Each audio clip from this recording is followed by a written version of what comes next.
হরে কৃষ্ণ, রাধে রাধে, জয় শ্রী রাধে, জয় পরমারাধ্য শ্রী গুরুপদ পদ্ম কি জয়।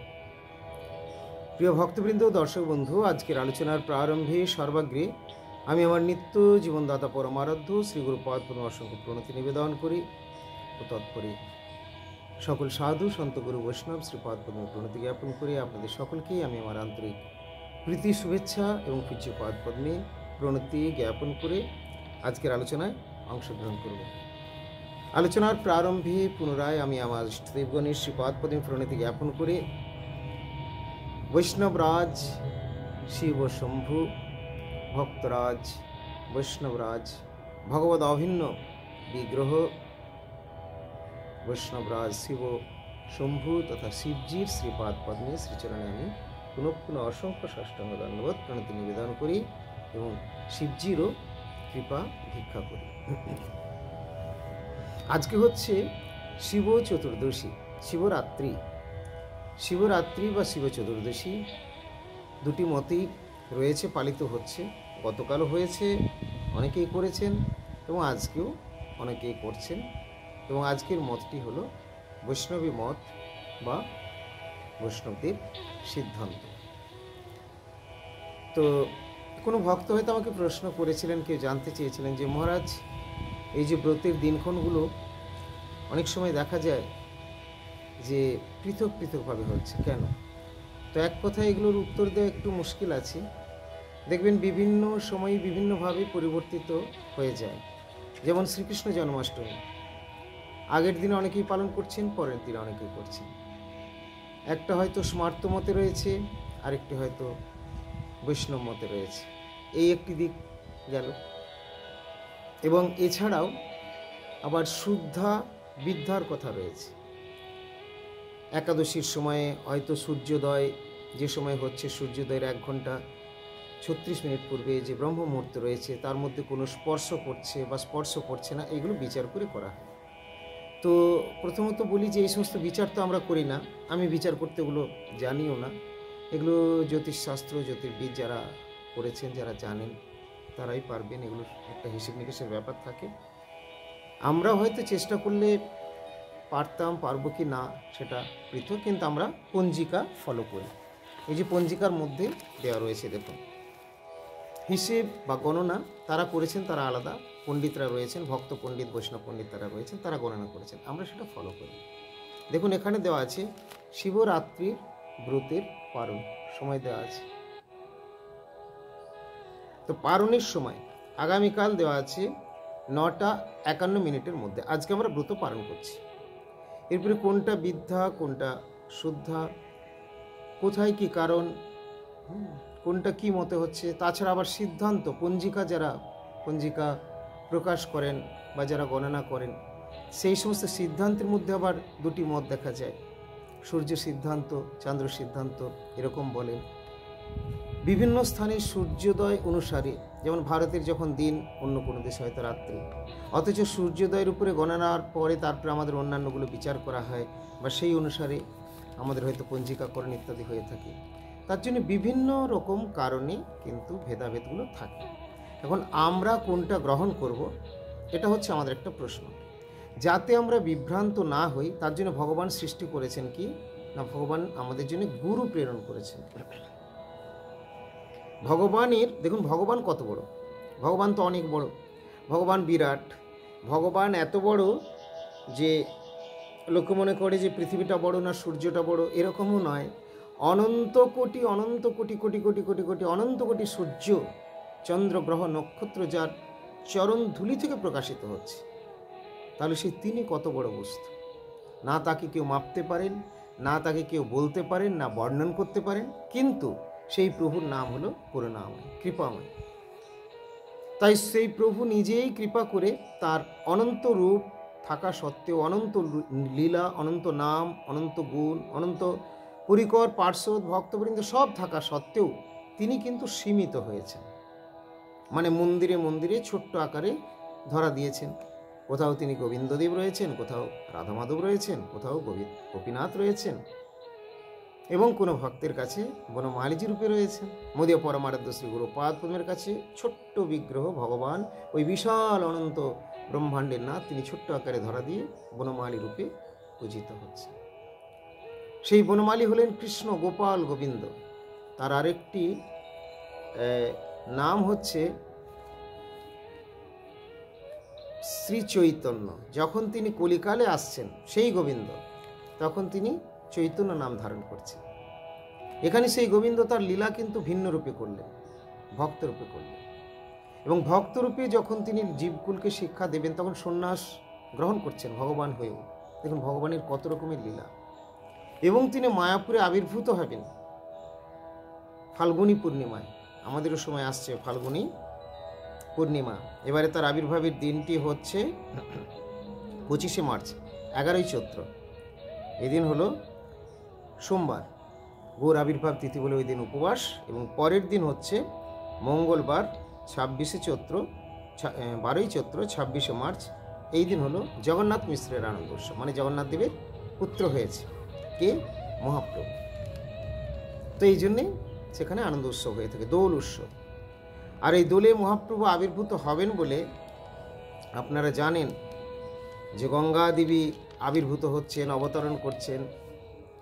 গঙ্গা দেবী অপেক্ষা করেছিলেন মায়াপুরে এসে গৌরহরির জন্য মহাপ্রভু আসবেন বলে।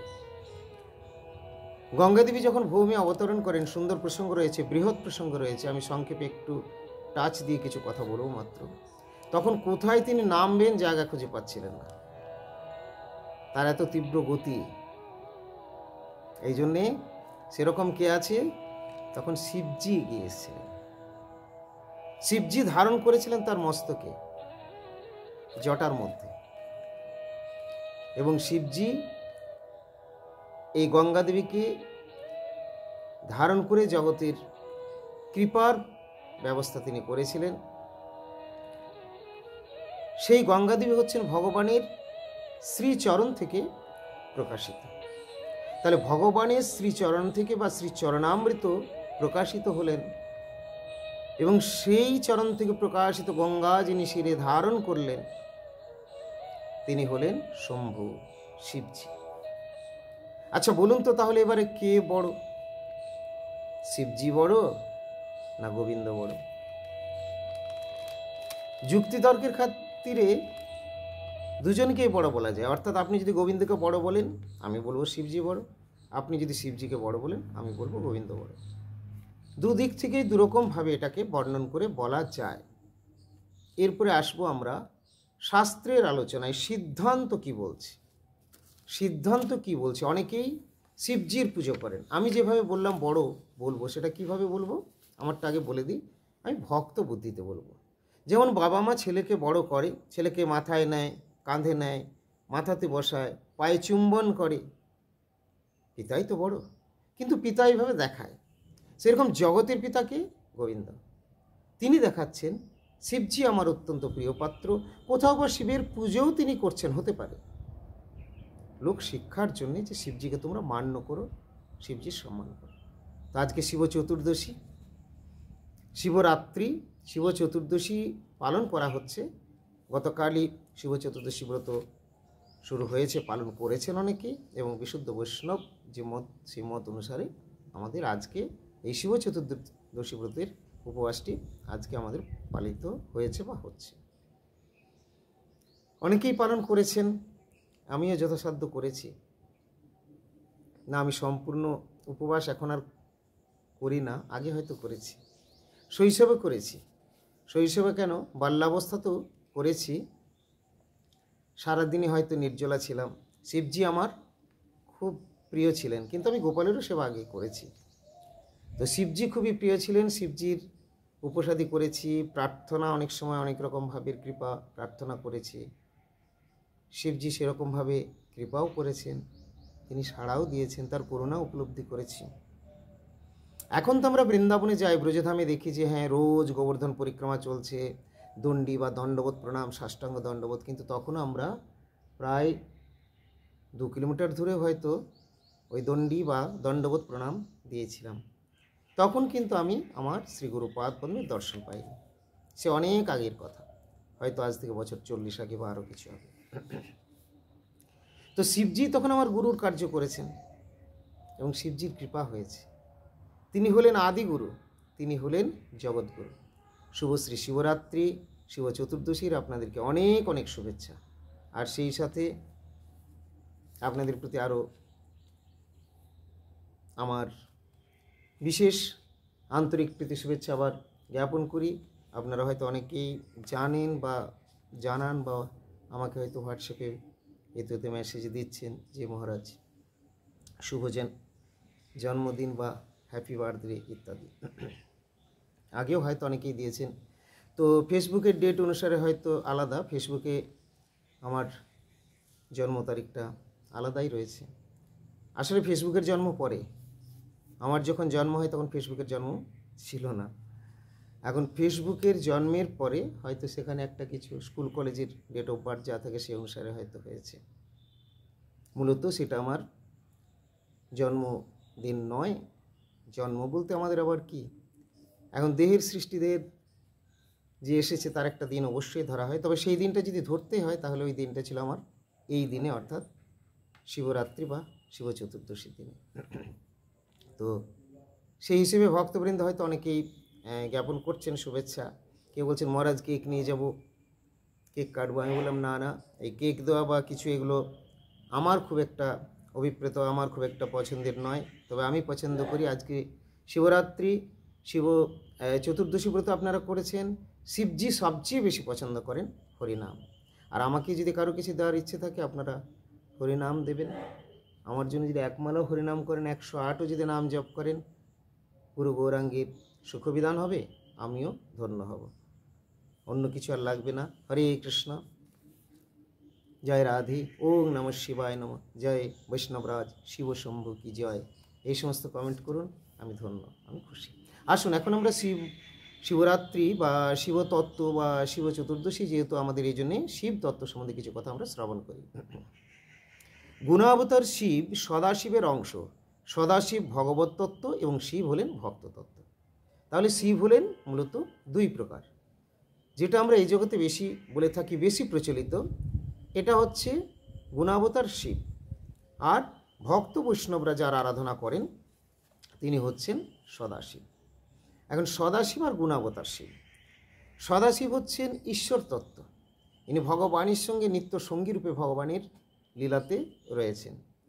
আর গুণাবতার যে শিব রয়েছেন ইনি কিন্তু ঈশ্বর তত্ত্ব না, ইনি জীবতত্ত্ব। তো এইভাবে এখানে শাস্ত্র কি বলছেন শ্রবণ করুন। সদাশিব নির্গুণ এবং বিলাস মূর্তি, তিনি শ্রীহরির তুল্য এবং জীব হতে পৃথক। সদাশিব কিন্তু শ্রীহরির তুল্য, মানে তিনি ঈশ্বর বস্তু। এই মঙ্গলময় সদাশিব সাক্ষাৎ নারায়ণ স্বরূপ এবং তৎপত্নী দুর্গাদেবী সাক্ষাৎ লক্ষ্মী স্বরূপিণী। সাক্ষাৎ লক্ষ্মী স্বরূপিণী কে দুর্গাদেবী। আর সদাশিব কি? সদাশিব হলেন সাক্ষাৎ নারায়ণ স্বরূপ। তবে আমি আগের আলোচনায় বলেছিলাম সদাশিবই হন, অর্থাৎ ঈশ্বর তত্ত্ব শিব হন, আর জীবতত্ত্ব শিব তিনিই হন, গুণাবতার শিবই হন। উভয় শিবই আমাদের পূজ্য সম্মানীয়। তবে বৈষ্ণববৃন্দ বিশেষভাবে আরাধনা করে থাকেন যার সেবা, যার কৃপা প্রার্থনার সেবা পূজা, তিনি হলেন সদাশিব। তিনি ভগবানের সঙ্গে নিত্যকাল ভগবানের সেবাতেই নিয়োজিত রয়েছেন। তিনি বৈকুণ্ঠ ধামের অন্তর্গত শিবলোকে পার্শ্বদগণ সহ বিরাজিত আছেন। কে? এই সদাশিব। বৃন্দাবননাথ শ্রীকৃষ্ণের উপাসকগণ বৈষ্ণব শ্রেষ্ঠ শম্ভুর অংশী সদাশিব বা গোপেশ্বর শিবের নিকট কৃপা ভিক্ষা করে থাকেন। আমাদের সচরাচর এদিকে যে শিবের আরাধনা পূজা করা হয়ে থাকে সেগুলি অধিকাংশ ক্ষেত্রেই গুণাবতার শিবের। কিন্তু শ্রীধাম বৃন্দাবনে গোপেশ্বর মহাদেব প্রভৃতি যা রয়েছেন এনারা হলেন সদাশিব। যদিও সেই সদাশিবের অংশ হলেন এই শিব, আমরা এখানে অধিকাংশ যার সেবা পূজা অর্চনা করি, অর্থাৎ এই গুণাবতার যে শিব যাকে জীবতত্ত্ব বলা হচ্ছে। তো যাই হোক, আমি বলবো উভয় শিবকেই সম্মান করুন, পুজো করুন। তবে ভক্তবৃন্দ তারা তত্ত্ব জানেন বলে সদাশিবের আরাধনাটা, কৃপাভিক্ষাটা আরও বিশেষভাবে করে থাকে। যাই হোক, বৃন্দাবনা নৌপি পথে জয় সোম ও সোম মৌলে সনন্দন সনাতন নারদেড্য গোপেশ্বর ব্রজবিলাসী যুগাঙ্গ্রি পদ্মে প্রীতিং প্রযচ্ছ নিতরাং নিরুপাধিকাং মে সংকল্প কল্পদ্রুমে এই শ্লোকটি রয়েছে। হে বৃন্দাবনেশ্বর, হে উমাপতি চন্দ্রমৌলে, হে সনন্দন সনাতন নারদাদি পূজ্য গোপেশ্বর, আপনি ব্রজবিলাসী শ্রী রাধা কৃষ্ণের পাদ পদ্মে আমাকে নিরুপাধিক প্রেম প্রদান করুন। ওই জন্য আজকের এই সুন্দর তিথিতে, সুন্দর দিনে আপনাদেরকে বলবো, যারা শিবজির জন্য এই ব্রতাদি করছেন, বা যদি উপবাসাদি নাও করেছেন, যদি শিবজিকে প্রণামাদি করছেন বা পুজো করেছেন, বা তার স্তব স্তুতি করছেন, বা তার স্মরণ নিচ্ছেন, সেই সাথে আপনাদের তো কৃপা ভিক্ষা তো আছেই আমার জন্য, সেই সাথে কৃপা প্রার্থনা করবেন যেন আমি শিবজির কৃপা লাভ করে শ্রী শ্রী রাধা গোবিন্দের শ্রীমান মহাপ্রভুর নিত্য সেবায় নিয়োজিত হতে পারি, ধন্য হতে পারি। আপনাদের কাছে আমার এই নিবেদন, এটাই করুন, তাহলে আমার জন্য একটা কেক কাটার চেয়েও আমি অনেক বড় বলে মনে করব। আর সাথে সাথে অবশ্যই হরিনাম করবেন, হরিনাম দেবেন। হরে কৃষ্ণ একটা সম্বোধন করলেও সাধুগুরু বৈষ্ণব ভগবান ব্রহ্মা শিবাদি দেববৃন্দ সকলেই ধন্য বা প্রসন্ন হয়ে যান। তো প্রিয় ভক্তবৃন্দ, এখানে বলছেন যিনি তমগুণ অঙ্গীকারপূর্বক গুণাবতার রূপে সংহারাদি কার্য করে থাকেন, সেই আধিকারিক দেবসৃষ্টি শিবজি। ইনি প্রকট সময়ে রোদন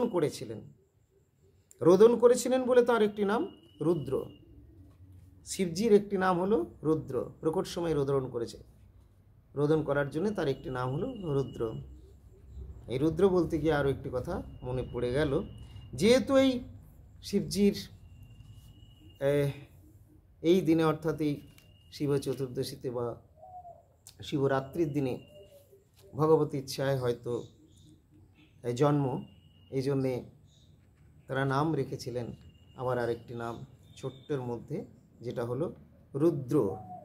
তো তখন তারা রুদ্র বলেই ডাকতেন। আরেকটি বড় নাম ছিল পূর্বাশ্রমীয় অনিরুদ্ধ। গুরুপাদ পদ্ম সেটা তার কাছে আসার পরে অনিরুদ্ধ দাস ব্রহ্মচারী করেছিলেন। এখন তো সবাই গুরুপদ প্রদত্ত দেয়া নাম শ্রী ভক্তি বারিধি ত্রিদণ্ডী মহারাজ বলেই জানেন। গুরুপাদ পদ্ম সেক্রেটারি বা সম্পাদকের দায়িত্বে রেখেছেন, কিন্তু আমি জানি মহাপ্রভুর বিচার বা দর্শন না অহং বিপ্র ন চ নরপতির না পিবৈশ্য ন শূদ্র। আমি ব্রাহ্মণ নই, ক্ষত্রিয় নই, শূদ্র নই, ব্রহ্মচারী নই, সন্ন্যাসী নই, রাজা নই, গৃহস্থ নই, বানপ্রস্থ নই। তাহলে আমি কি? আমার পরিচয় হলো আমি কৃষ্ণদাস। এই জন্য ভক্তগণ মদিয়ে পরমারাধ্য শ্রী গুরুপাদ পদ্মই তার আবির্ভাব তিথিতে আবির্ভাব দিয়ে উৎসব বানাতে দেন না, তিনি থাকেন না। আর আমরা সাধারণ হয়ে আমরা কী করে আমাদের জন্মোৎসব করব বলুন? তাই আমরাও সেভাবে যাই না। অনেকে হয়তো অনেক কিছু বলেন, করতে চান, কিন্তু সেভাবে করা হয় না। আসুন এখন আসি আমরা মূল কথাতে। এই শিবজির কথা আমরা শ্রবণ করছিলাম। এই রুদ্র একাদশ বুহাত্মক, তার নামগুলি কি কি এখানে বলছেন, যথা অজয়ী কপাত, অহিব্রধ্ন, বিরূপাক্ষ, রৈবত, হর, বহুরূপ, ত্রম্বক, সাবিত্র, জয়ন্ত, পিনাকি ও অপরাজিত। পৃথিবী, জল, তেজ, বায়ু, আকাশ, সূর্য, চন্দ্র ও যজমান, এই তাহার অষ্টমূর্তি। তাঁর 10 বাহু, পঞ্চবদন এবং প্রত্যেক বদনে 3টি করে নয়ন আছে। খুব সুন্দর, অনেক বড়। এই কথা বলতে শুরু করলে আমার এখন কয়েকদিন হয়তো লেগে যাবে। তবে আমরা তো শিবজির সম্বন্ধে, আমাকে কেউ প্রশ্ন করেছিলেন যে মহারাজজি শিবজির পুজোটা মন্ত্রটা এইভাবে করবো কিনা। দেখুন, আমাকে ক্ষমা করবেন, আমি তো অত বিশাল জানি না। আমি শিবজির কাছে কৃপা ভিক্ষা করেছি। শিবজি আমাকে কৃষ্ণের গোবিন্দের কাছে পাঠিয়ে গোবিন্দের চাকরি দিয়ে দিয়েছেন। এখন এই গোবিন্দ, রাধা গোবিন্দ সম্বন্ধে একটু যেটুকু সময় পাই সেইটুকুই রিসার্চ করি, মাত্র তার অনুসন্ধান করি, চৈতন্য রিসার্চ করি গুরু গোবিন্দের কৃপায়। আর খুব বেশি আমার অত নলেজ বিদ্যা বুদ্ধি নেই, যৎ সামান্য।